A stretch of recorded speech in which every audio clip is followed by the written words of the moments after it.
आइए मित्रों, अब हम विश्व मैत्री अभियान की अगली कड़ी प्रारंभ कर रहे हैं।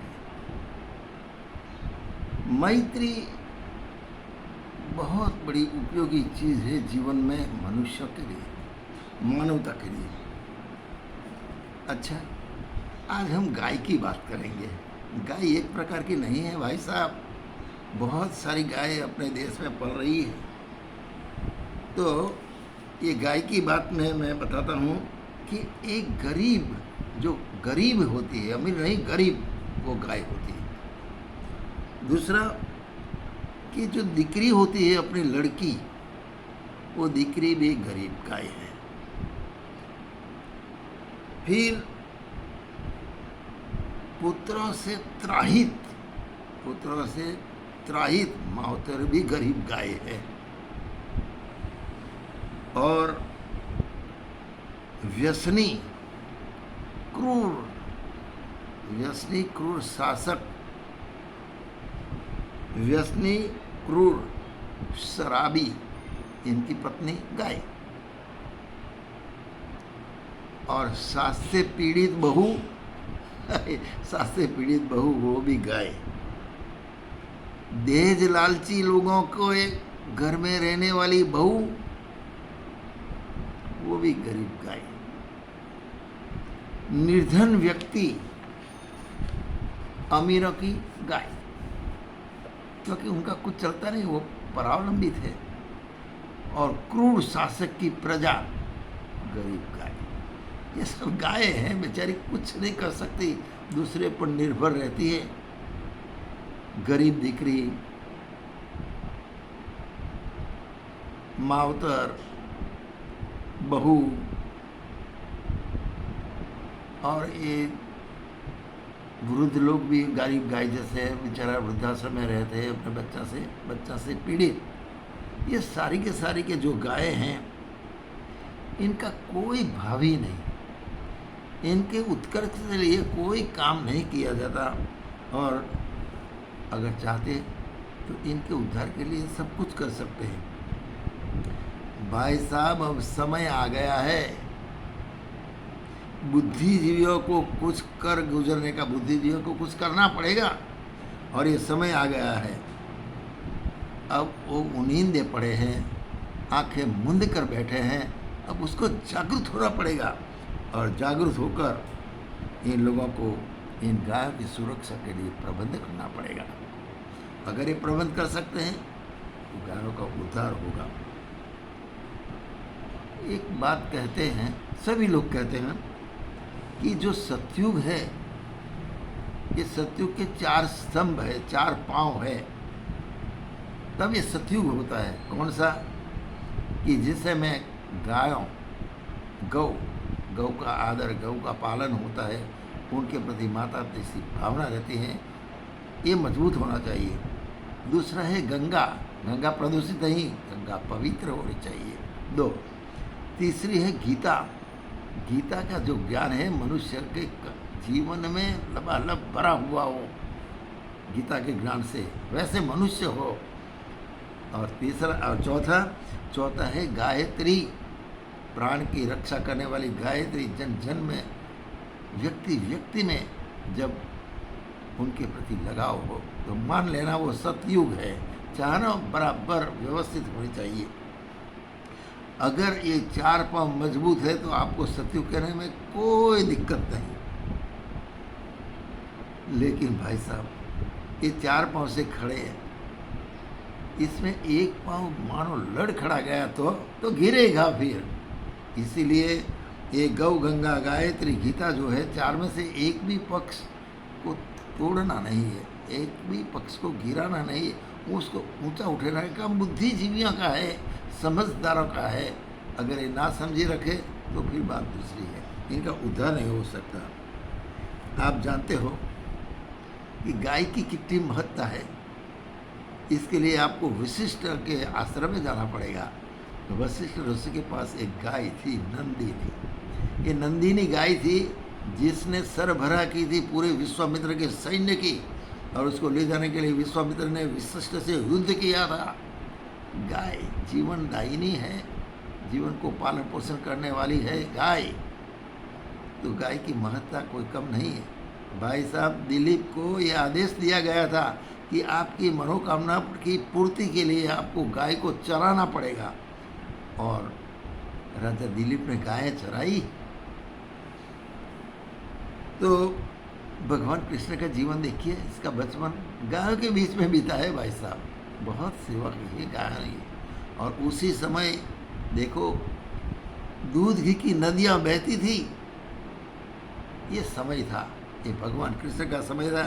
गायों का पालन किया है, गायों के नज़दीक रहे, गायों के बीच में रहकर उनका उत्कर्ष किया है भगवान कृष्ण ने। हमारे भारतवर्ष में गायों को एक दर्जा दिया गया है, कौन सा? माता का। गाय माता, माता के समान है। और माता का ममता, माता का प्रेम कितना गहरा होता है। माँ अपने बच्चों के लिए क्या नहीं करती, गाय हमारे लिए सब कुछ करती है। तो भारतवर्ष हमारा कृषि प्रधान देश है, और पहले तो अभी तो यांत्रिक खेती होने लगी है, लेकिन पहले बैल से खेती की जाती थी। बैल कहाँ से मिलते हैं? ये बैल गाय देती थी, और ये अपने उसी वक्त ये देश में जो कृषि होती थी वो इसके लिए गाय पाली जाती थी। और गायों ने मनुष्य का उद्धार कर दिया, घी दूध से उसके नवजीवन दे दिया।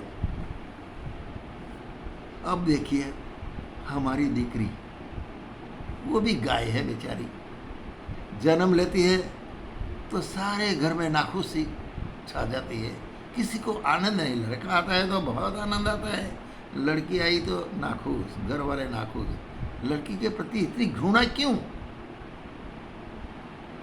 बेचारी गाय करे वे तो क्या, कुछ नहीं कर सकती। तो दीकरी जो होती है वो गाय के समान होती है, और उसको तो जहाँ ले जाओ वहाँ जाएगी। कैसी भी ससुराल उसके लिए ढूंढो, बेचारी चली जाएगी, वहाँ मेहनत मजदूरी करेगी, कुछ भी करे, उसका सम्मान हो ना हो, लेकिन वो अपना जीवन वहाँ गुजार देती है। और जब सहन नहीं होता तो फिर तो फांसी के फंदे पे लटक जाती है, आग में जल जाती है। भाई साहब, गाय दूसरे के ऊपर अवलंबित रहती है, सास चाहे उसका कुछ भी करे वो तो कुछ नहीं बोल सकती। तो ये गाय है। दूसरा है ये वृद्ध लोग, जिसकी उम्र हो गई, बच्चे और बहू उसको घर में रखने के लिए तैयार नहीं, ऐसे जो वृद्ध मावतर है वो भी गरीब गाय जैसे होते हैं। इनके प्रति किसी को प्रेम नहीं, वो चाहते हैं कि घर से बाहर निकल जाए तो अच्छी बात है। और आप सब जानते हो कि इन लोगों को रखने के लिए बहुत बड़ी बड़ी पांजरा पोल, जिसमें जानवर पशुओं को रखा जाता है, वैसे खोल दिए गए हैं। लड़के अपने मावतर को वहाँ भेज देते हैं, कुछ पैसे दे देते हैं, और बेचारे वहाँ बिना लड़कों के प्रेम से जीते हैं पराया जीवन। उसके बहुत करुण परिस्थितियाँ हैं, वरना वो वहाँ वृद्धाश्रमों में। ये वृद्धाश्रम इतने कैसे हो गए? क्योंकि ये है ना, मावतर गरीब गाय हो गए। और क्रूर शासक होते तो बात ही छोड़ो भाई। उन्होंने तो ये महिलाओं को इतना आतंक मचाया है कि ये क्रूर शासकों ने उनको भोग्या बना दी है, उनको अपनी दासी बना दी है। मन चाहे इस तरह से मनोरंजन कर लेते हैं, और उसका कोई कुछ नहीं कर सकता। उनको बचाव के लिए, इनकी सुरक्षा के लिए कोई प्रबंध नहीं करता। तो ये भोग्या के रूप में बेचारी उनकी सेवा करती रहती है। गरीब गाय, बच्चियाँ क्या करें? अमीर घरों में आप देखिए कि अमीर घरों के कामकाज करने के लिए लड़कियाँ, बहुएँ, महिलाएं जाती हैं। क्या होता है? उसका शरीर का शोषण भी होता है। कम पैसे में सारी की सारी बातें अपने कुटुंब को निभाने के लिए वहाँ उसको इनके जो ये इनका काम है वो करना पड़ता है।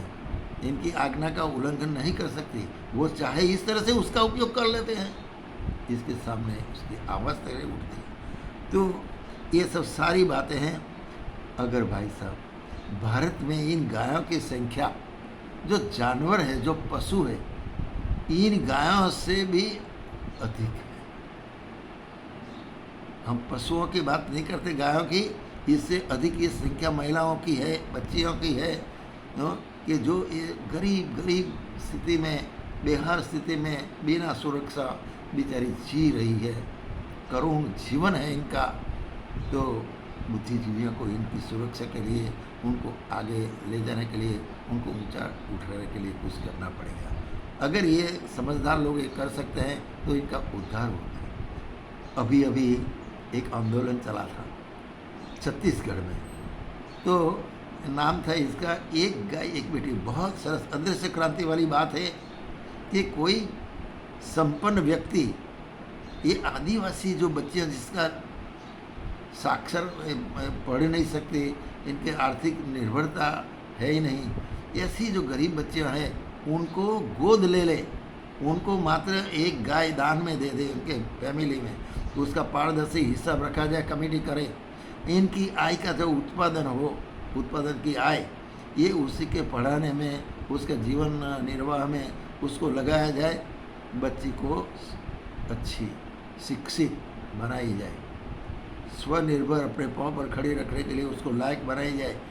तो ये जिनके पास संपन्नता है वो ये कर सकते हैं। एक गाय मस्ती से देकर इस फैमिली को, इस परिवार को अपने साथ जोड़कर मैत्री का भाव विकास कर ले, उनको भी शांति और जो दान करने वाले को भी शांति, दोनों परस्पर मिल जाए तो भाई साहब कमाल हो जाएगा, बच्ची का जीवन बन जाएगा, बेटियों का जीवन बन जाएगा, भ्रूण हत्या कम हो जाएगी। तो ये अदृश्य क्रांति वाली बात जो शुरू हुई, हम इससे प्रसन्न हैं। अच्छा, ये योजना बनाने वाले कौन हैं? ये योजना बनाने वाले हैं शिकागो की एक डॉक्टर महिला कुसुमबेन पटेल, तो जिनको विचार दिए हैं छत्तीसगढ़ के hero of the nation Shri Hari Singh Siddharth ji ने।